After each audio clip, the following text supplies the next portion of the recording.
skipper knocking on the office door trying to get a game this week? Oh, yeah. He knows I'll give him a game. He's not the one I need to... I don't need convincing.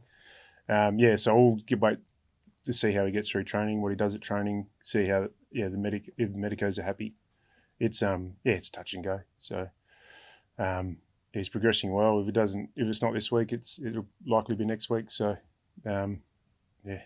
he's pushing though. He wants to get home to Lonnie and play in front of a bit of family and friends. So see how it pans out this afternoon. Is there any risk in playing him early? I think there'd always be a little bit of a risk, given that he's had surgery and had a plate put in to the break. Well, that's pretty strong. It's probably stronger than what it was, but he's going to be a little bit sore, and I think there's some concerns around more the wound and that type of thing. So, let people with greater minds make those calls. Does Mitch Lewis's injury change your thoughts at all around whether you're playing? Not really. No, not really, because they'll bring in someone to help their structure.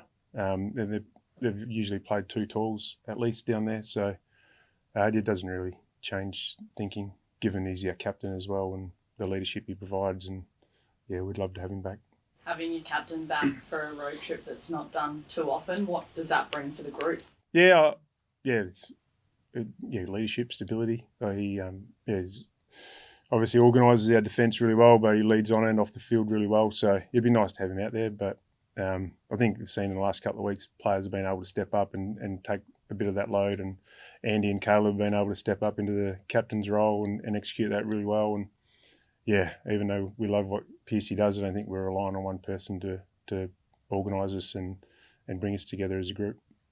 Approach a road trip like this, one of the longest ones in footy, is it maybe put you in good stead moving forward? They just approach it like any other road trip, really. We've had we've had another unique one to Alice this year, so we've lent on that a little bit. A lot of this group played in Lonnie in 2021 in Fifey's 200th, so there is some familiarity there. A lot of the guys haven't been there, so we've educated them on what the ground looks like and change rooms and what to do in Lonnie if they've got a bit of spare time. I think it's going to be pretty fresh down there.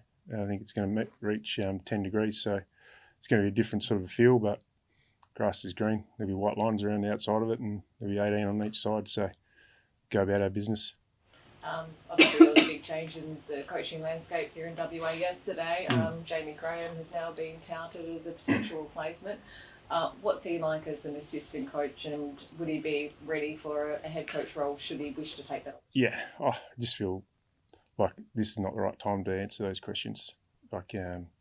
Simo's helped me along my journey so much, and to talk about his replacement 24 hours or less than 24 hours after he left his role, it just doesn't feel right for me out of respect to Simo. So I'm happy to answer those sort of questions down the track. JG's a great coach, great assistant coach.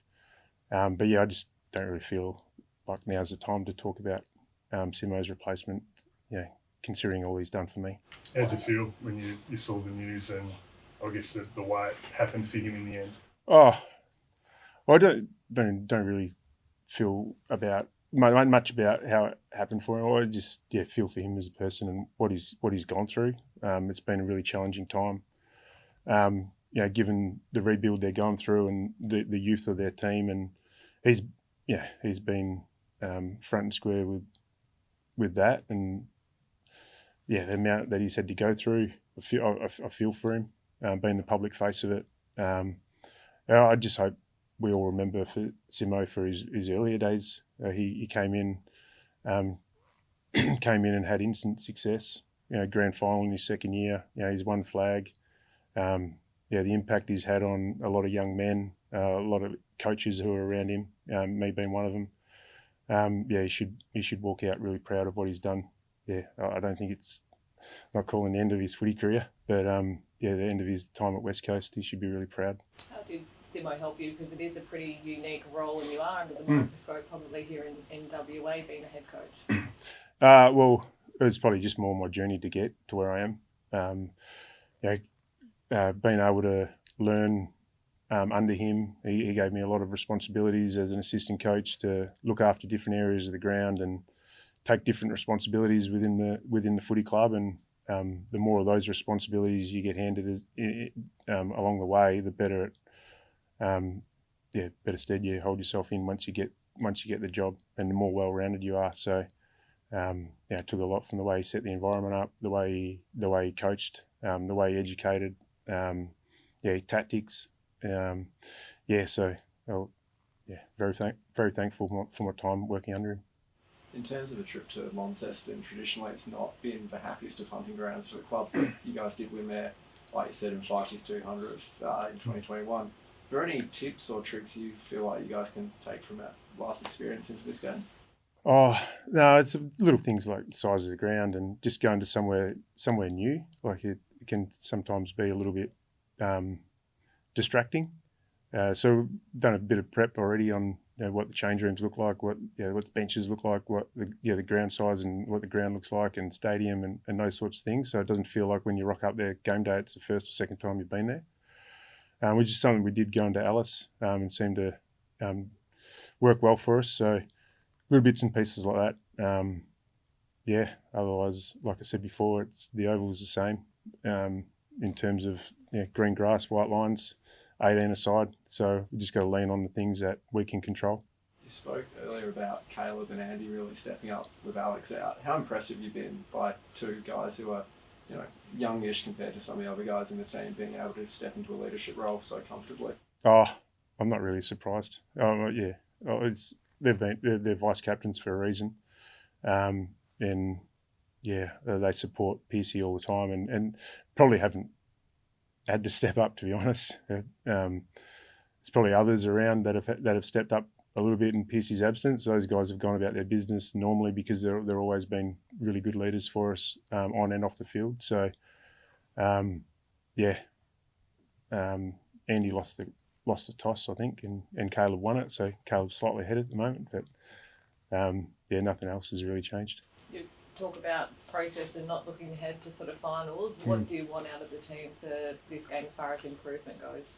Oh, well, just to respect Hawthorn, because they've been in really good form, first and foremost. I think, 7 of their last 9 they've won. One of those losses was against Port Adelaide, where it would have been pretty heartbreaking for them because they did a lot right. They're a team that's in really good form, and the way they're setting the ground up offensively, defensively, they pose some really big problems. So the way we approach our preparation is really critical.